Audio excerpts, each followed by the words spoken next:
సమరయ స్త్రీ మనమందరం జ్ఞాపకం చేసుకోండి. మనం ఏ సమయంలో వెళ్తాం నీళ్ళకి? ఉదయకాలం మనకు అవసరమైనది. మన పని మార్గములకి, మనం తాగటానికి, భోజనానికి, టిఫిన్కి, మనం అన్నిటికీ ఉదయకాలము నీళ్లు తాగటానికి ఉదయకాలం అవసరము. ఈ నీళ్లు అయిపోయినాయి అనుకో, మరలా సాయంకాలము అవసరమైనది. అయితే ఈ సమరయ స్త్రీ ఏం చేసిందో తెలిసిన దేవుని బిడ్డలారా, 12 గంటలకి ఆ కోపు బావి కాడికి వెళ్ళింది. యేసు ప్రభువారు అక్కడ చూచి ఉన్న ఆ స్త్రీని, అమ్మ నీవు నాకు ద్రాహమును తీర్చమని అడిగినప్పుడు నేను సమరయని అని చెప్పి ఉన్నది. ఆమె ఒప్పుకున్నది. ఈరోజు మనం ఒప్పుకుంటావా? నేను సమరయని, నేను అనేకమైన పాపాలు చేసినది అని చెప్పి నువ్వు నేను కూడా ఒప్పుకోలేము దేవుని బిడ్డ. అసలు పాపం అని అంటే ఏంటిది? పాపానికి వచ్చేది ఏంటిది? పాపానికి వచ్చే నష్టం ఏంటిది? పాపానికి వచ్చే జీతం ఏంటిది? ఆ జీతానికి వచ్చే మరణం ఏంటిది? దేవునికి స్తోత్రం. హల్లెలూయా, హల్లెలూయా. దేవుని బిడ్డ ఇక్కడ యేసు ప్రభువారు ఇచ్చిన ద్రాహము, ఆమె అయ్యా అమ్మ నువ్వు ఇచ్చిన దానికి ద్రాహము తీరదు, కానీ నేనిచ్చే జీవజలము నీకు వెన్నిటికి ద్రప్పికి కలగదని యేసు ప్రభువారు ఆ యొక్క సమరయతో మాట్లాడి ఉన్నాడు. దేవుని బిడ్డ, ఆ సమరయ స్త్రీ చూడు, యేసు ప్రభువు ఆమె ఎన్ని మారులు తెచ్చుకొని తాగినా కూడా యాకోబు బావి కాడికి ఇంచుమించు 12 గంటలకి ఎవరు చూడని స్థలంలోకి, ఎవరు చూడరు, నన్ను ఎవరు చూడరు, నేను కదా, నేను ఒక పాపిని కదా, నేను పాపిని, ఈ బావి కాడికి నన్ను రానివ్వరు అనుకొని ఆమె 12 గంటలప్పుడు ఎవరు మెస్సలాడని సమయంలో బావి అద్దకి వెళ్ళింది. ఆ బావి అద్దకి వెళ్తే ఎవ్వరు రాని సమయంలో మనుషులైతే రాలేదు, కానీ ఆ బావి కాడికి ఎవరు వచ్చిన్నారు? యేసు ప్రభువారు వచ్చిన్నాడు. ఆయన అలసిపోలేదు, ఆయన సోలిపోలేదు. అమ్మ ఈరోజు మనమేం చేస్తామంటే, నా పనిమక్కమల్లో నేను రాలేక యేసు ప్రభువారి పాదముల యొద్దకి దేవాలయంకి నేను రాలేకపోయినాను. ఆయన సోలిపోలేదు. దేవుని బిడ్డ చూడు, దేవుని చెప్పిన తండ్రి దేవుడు మాట విని ఆ సమరయ స్త్రీ కాడికి వచ్చున్నాడు. అమ్మ నువ్వు ఇచ్చినది ద్రాహము కలిగి ఉంటది, కానీ నేను ఇచ్చినది వెన్నటికి ద్రాహము కలగదు అని చెప్పి ఆమె గుట్టు అంతా చెప్పి ఉన్నాడు. ఆయన యాకోబు బావి కాడ ఆమెకున్న భర్తల విషయాలు కూడా, ఆమె పాపమును కూడా చెప్పి ఉన్నాడు.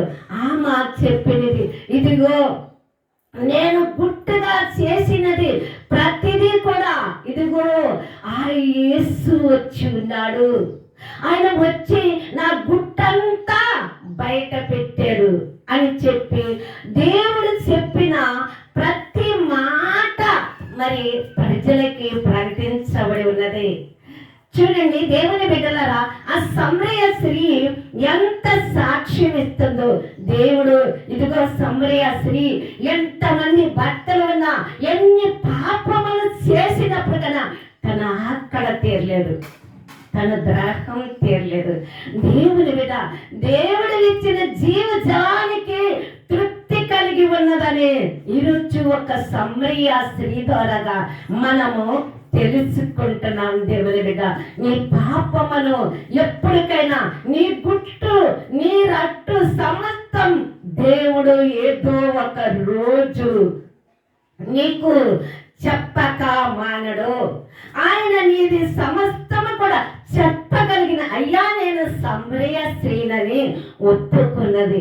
దేవుని బిడ్డ ఈ రోజు కూడా మనం సమరయ స్త్రీలుగా ఒప్పుకోవాలి. దేవుని కదా నా గుట్టు అంతా అయ్యా నేను అందరికీ దాసి పెట్టునేమో, కానీ నేను మాత్రము నీ కాడ నేను దాయలేనయ్యా, నేను ఒక సమరయ స్త్రీనయ్యా, నన్ను చూచేవాడు నువ్వు మాత్రమే, నన్ను గ్రహించే దేవుడు మాత్రమే, నన్ను అర్థం చేసుకునే దేవుడు నువ్వు మాత్రమేనే.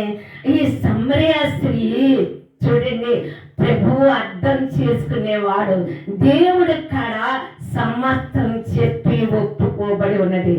అయితే ఈ సమరయ స్త్రీకి జీవ జలమునిచ్చి ఇంక ఎన్నటికీ నువ్వు దప్పికి నేను కలగదమ్మా.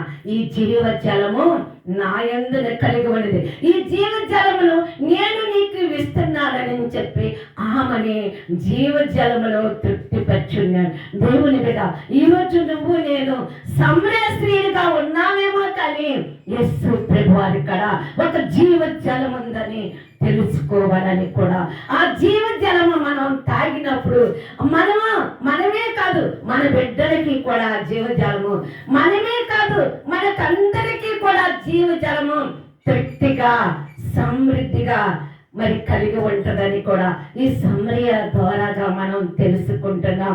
దేవుని బిడ్డ, ఈరోజు మనకి ప్రభు మాట్లాడుతున్నాడు.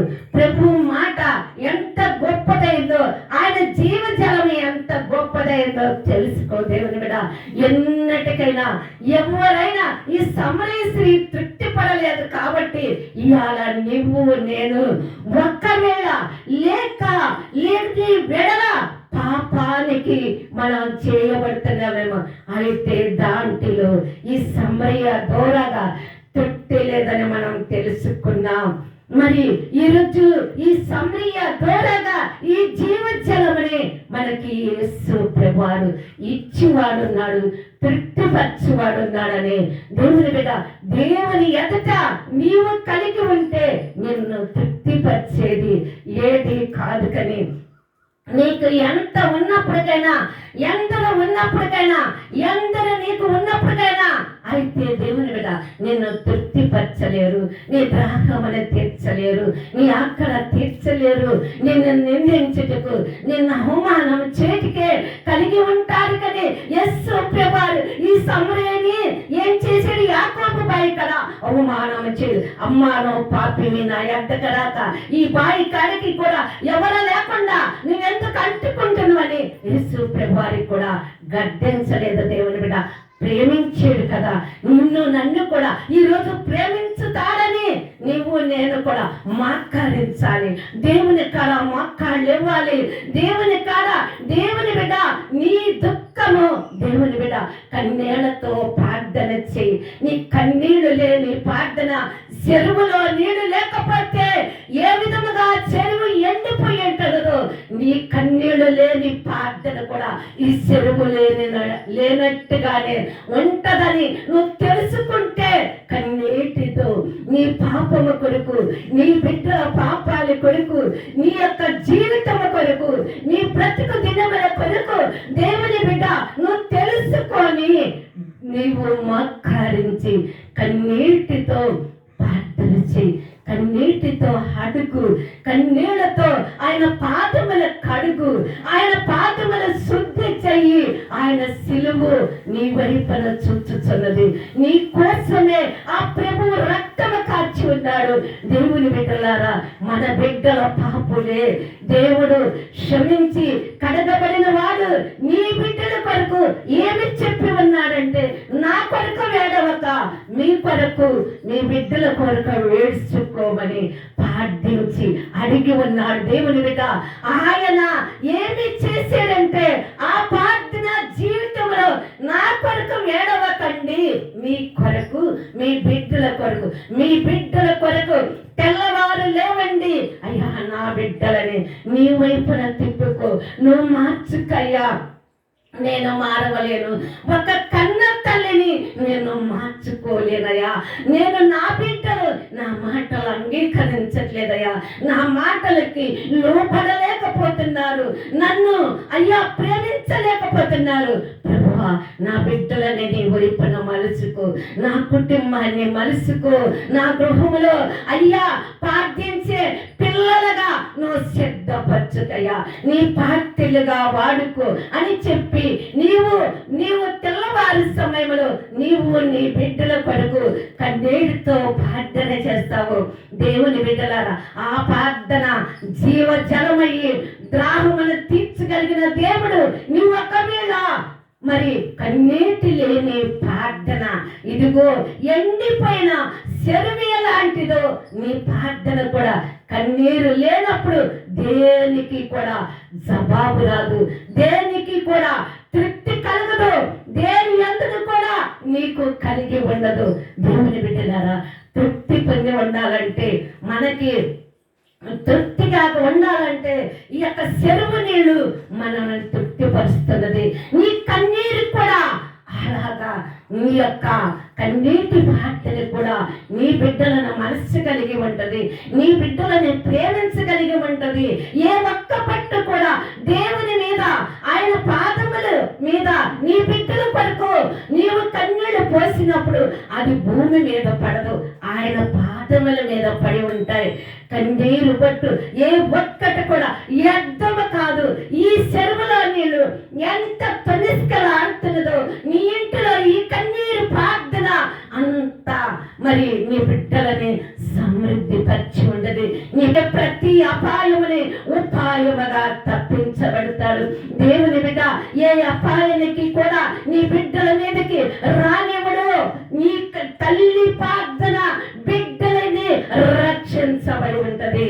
తల్లి ప్రార్థన ఇంటికి పునాది అయి ఉంటది.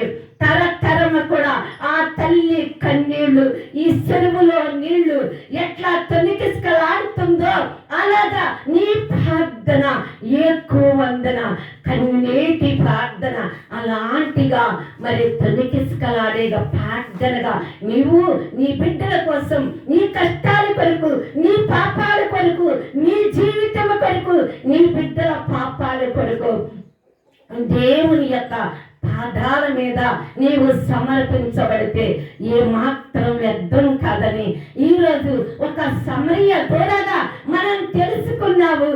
ద్రప్పికి ఆయన తీర్చగలిగిన దేవుడు, ఆయన ఇచ్చే జీవజలము ఎన్నటికీ కూడా ద్రప్పికి కలగదని సమరియతో మాట్లాడిన ప్రభు ఈరోజు మనతో కూడా మాట్లాడతాడు.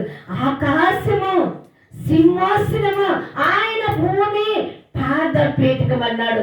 పాదముల యొద్ద నీవు లేచి నీ ఇల్లు అనుకుంటున్నావేమో, నీ సొంతం అనుకుంటున్నావేమో. భూమి ఆయన స్వాధీనమైనది, భూమి ఆయన జీవమైనది, నీ స్వాధీనము కాదు. దేవుని బిడ్డ, నువ్వు అద్దెగా ఉన్నదానివే. ఎప్పటికైనా నువ్వు ఎంత ఏమి చేసినా, నువ్వు నీ ఇంటిని అందముగా తీర్చిన ఇది ఆయన స్వాధీనమైనది. ఈ భూమి, ఈయన భూమి ఆయనదయ్యన్నది. అయితే దేవుని మీద ఇది నీ సొంతము కాదు కానీ ఆయన పాద పీఠికము కాడ నువ్వు ఎప్పుడు నేడే నిరంతరమైన యేసు ప్రభువారి కాడ నీవు అంగలార్చును, గోచాడుము. నీవు ఆయన యొద్ద నివాసము కలుగు. దేవుని బిడ్డ, రాత్రి కాలము కావచ్చు, పగల కాలము కావచ్చు, వ్యర్థమైన జీవితాలుగా, వ్యర్థమైన సీరియలు, సినిమాలు అనేకమై కూడా మనం చూడబడతాం. దేవుని బిడ్డ, అది ఇంకొక రోజుకు దేవుని బిడ్డ నువ్వు తీర్పు చెప్పక, నువ్వు క్రైస్తవయ్యి, నువ్వు విశ్వాసమయ్యి, నువ్వు బాప్తిసము, ఇదిగో జ్ఞానస్థానము పొంది, నీవు రక్షణ పొంది, నీవు మరి బల్లారాధనని దీవ సప్రసాదమని ఎన్నెన్నో పొంది సీరియలు, సినిమాలు నీవు హాటిల్లో ఈ యొక్క వ్యర్థమైనదిగా నువ్వు పెట్టుచున్నావు. దేవుని బిడ్డ,